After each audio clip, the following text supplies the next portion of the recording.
Hello, and welcome to the General Introduction to Quality Improvement Programs. The information in this presentation is largely based on the Guidelines for Trauma Quality Improvement Programs by the World Health Organization. The core learning objectives of this module are to provide a basic understanding of the need for trauma quality improvement programs, the elements of such a program, and how to measure how a program is effective. Why is it important that we talk about quality improvement for trauma care?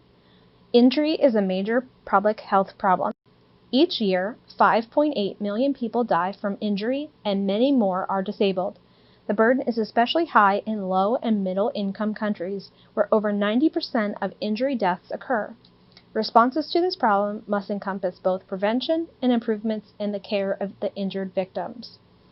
This can be accomplished in an affordable and sustainable manner, especially by improving the organization of and planning for trauma care services. To lower the burden, a range of actions is needed, including better surveillance and research, increased implementation of road safety and other forms of injury prevention, and strengthening of the current scenario in trauma care. These programs provide hard data on both what is working well and what is not working well and needs to be improved. Assessment and monitoring of quality in healthcare has evolved considerably over the past 100 years and has been given many different names. During this time, there has been a shift in the mindset with which the medical community has approached the topic. Quality improvement, or QI, is a method of improving medical care by monitoring the elements of diagnosis, treatment, and outcomes. QI involves both prospective and retrospective review and is aimed at advancement towards improved outcomes, measuring the current status, and figuring out ways to make care better. QI evaluates the performance of both individual providers and their systems in which they work. In the 1900s, we called it medical audits, or MA, which was a detailed review and evaluation of selected clinical records by qualified professional personnel. In the 1920s, we moved to quality assurance, or QA, which is a planned and systematic set of activities undertaken to ensure that standards and procedures are adhered to and that the delivered products or services meet performance requirements. In the 1980s, we moved to Total Quality Management, or TQM, which is an organizational management approach that consists of making all individuals responsible for improving the quality of healthcare. The TQM approach to quality assurance emphasizes continuous product or service improvements through involvement of the workforce. Continuous quality improvement, or CQI, is a management approach to improving and maintaining quality that emphasizes internally driven and relatively continuous assessments of potential causes of quality defects, followed by action aimed either at avoiding decrease in quality or at correcting it in an early stage. In the 1990s, we moved to performance improvement, or PI. PI is the continuous evaluation of a system and the providers through structured review of the process of care as well as the outcomes.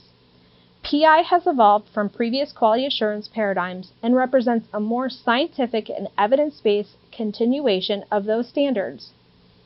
In the 2000s, we moved to quality improvement, or QI.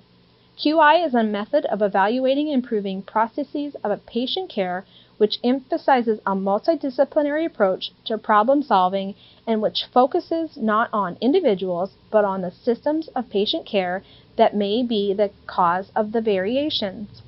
QI consists of periodic scheduled evaluation of the organizational activities, policies, procedures, and performance to identify best practices and target areas in need of improvement, includes implementation of corrective actions or policy changes where needed. Earlier approaches to QI were directed towards defining standards of performance in medical care and identifying unacceptable levels of doctor performance in achieving these standards. These earlier approaches often involved determining fault after something went wrong. From this context, quality assurance was viewed as reactive, policing, apportioning blame, and even punitive. The medical community developed negative perceptions of these activities and often resisted their implementation. Avidius Donabedian was born in Beirut, Lebanon, and moved to the United States in 1954. He taught preventative medicine at the New York Medical College from 1957 to 1961. The School of Public Health at the University of Michigan recruited him in 1961, where he continued to work through 1989. Through the publication of 8 books, over 50 peer-reviewed articles, and countless lectures, Dr. Donabedian transformed thinking about health systems. Dr. Donabedian, a renowned public health scholar, pioneered an effort to shift the focus away from the individual providers and their errors to a system-wide perspective. This novel approach destigmatized the individual as a target to blame for unfavorable outcome and emphasized a broader understanding in that QI represents awareness that the system also contributes to errors. According to the model defined by Dr. Donabedian, quality comprises 3 elements. Structure, which refers to stable material characteristics such as infrastructure, tools, and technology, and the resources of the organizations that provide care and the financing of the care. Process, which is the interaction between caregivers and patients during which structural inputs from the healthcare system are transformed into health outcomes. The process is the actual provision of medical care to the patient. Third is outcomes. This can be measured in terms of health status, death, or disability-adjusted life years, a measure that encompasses the morbidity and mortality of patients or groups of patients. Outcomes are also include patient satisfaction or patient response to the healthcare system. The 2 most recently coined terms of performance improvement, or PI, and quality improvement, QI, are often used interchangeably.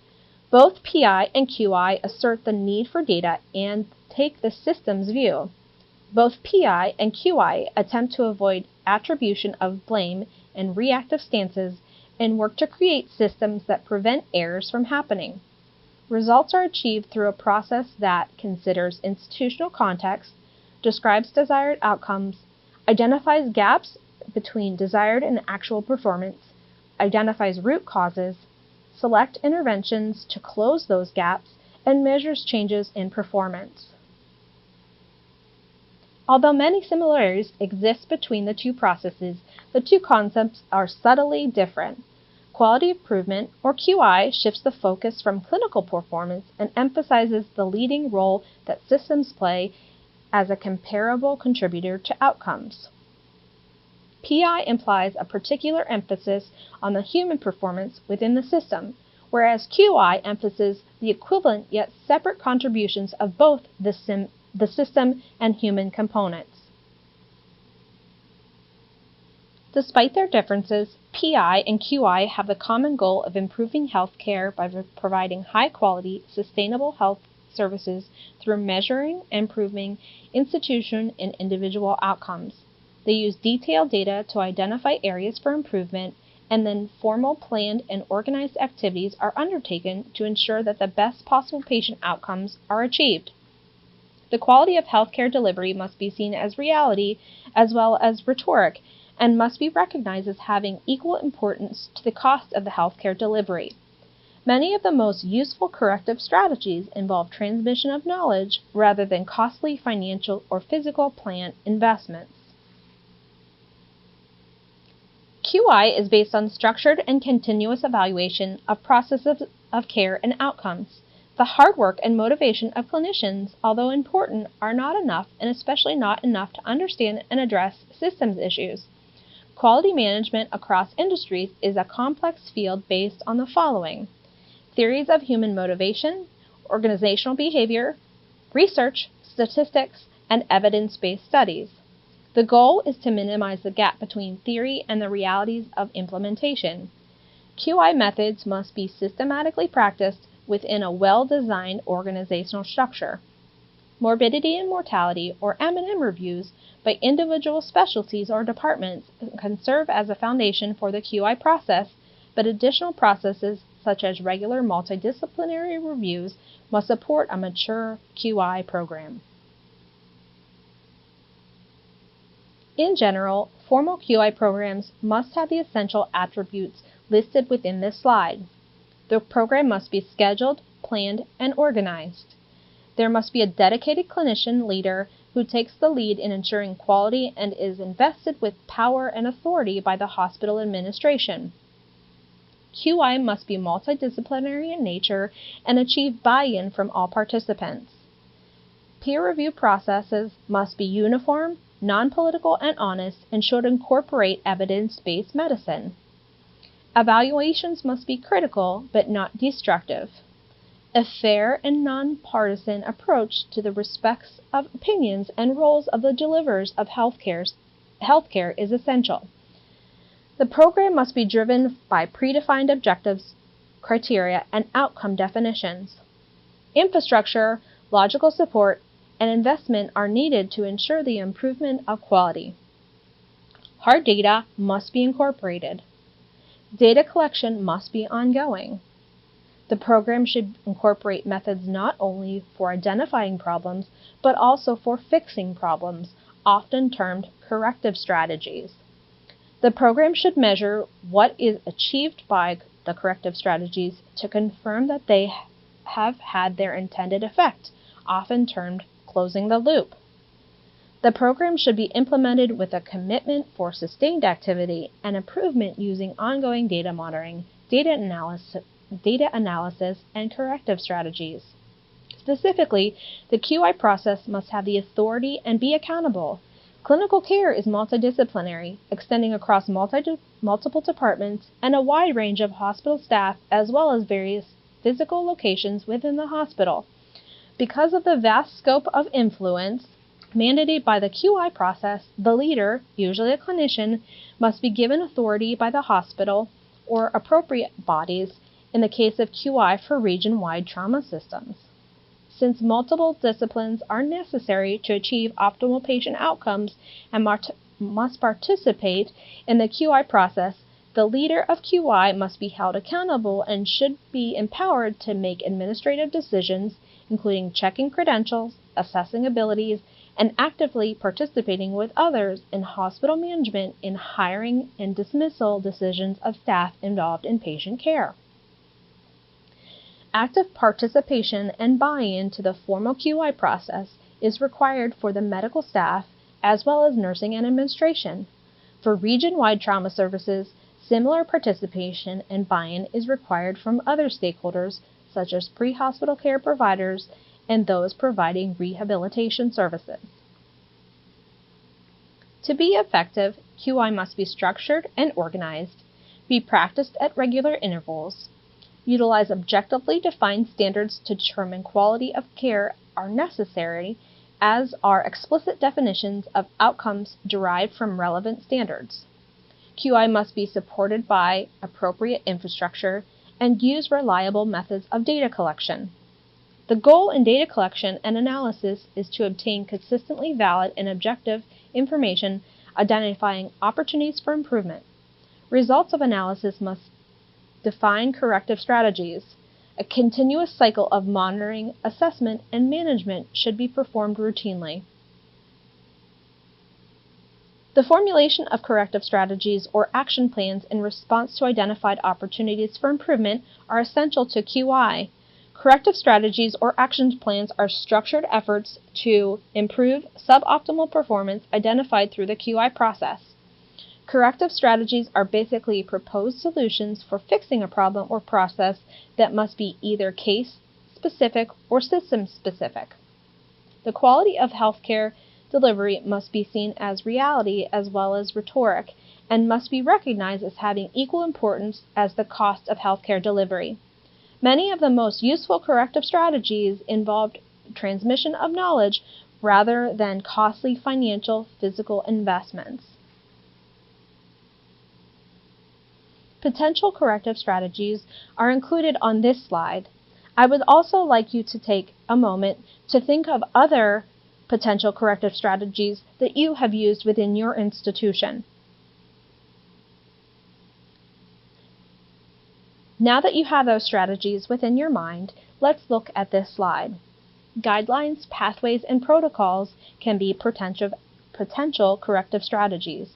This includes implementation of pre-existing guidelines, pathways, and protocols, as well as original development and modification of those that are existing. Targeted education can be another strategy, which includes rounds, conferences, journal clubs, focus readings, case presentations, perhaps newsletters, posters, or even videos. Peer review presentations are a potential corrective action strategy often used. Additionally, counseling, further training, and restriction of privileges can be used as a corrective strategy for individual providers. In addition, enhancement to resources is also a corrective active strategy. This includes facilities, equipment, as well as communication. In addition to identifying problems and implementation solutions, the QI process is dedicated to ensuring that there is a measurable improvement in outcome that can be documented in response to the corrective strategies that are implemented. In summary, trauma quality improvement is based on structured and continuous evaluations of processes of care and outcomes. Quality management across industries, of which QI in healthcare is a component, is a complex field based on theories of human motivation, organizational behavior, research, statistics, and evidence-based studies. The hard work and motivation of clinicians, although important, are not enough, and especially not enough to understand and address the systems issues. The goal is to minimize the gap between theory and the realities of the implementation. QI methods must be systematically practiced within a well-designed organizational structure. Morbidity and mortality reviews by individual specialties or departments can serve as a foundation for the QI process, but additional processes such as regular multidisciplinary reviews must support a mature quality improvement program. In addition to identifying problems and implementation solutions, the QI process is dedicated to ensuring that there are measurable improvements in outcome that can be documented in response to the corrective strategies that are implemented.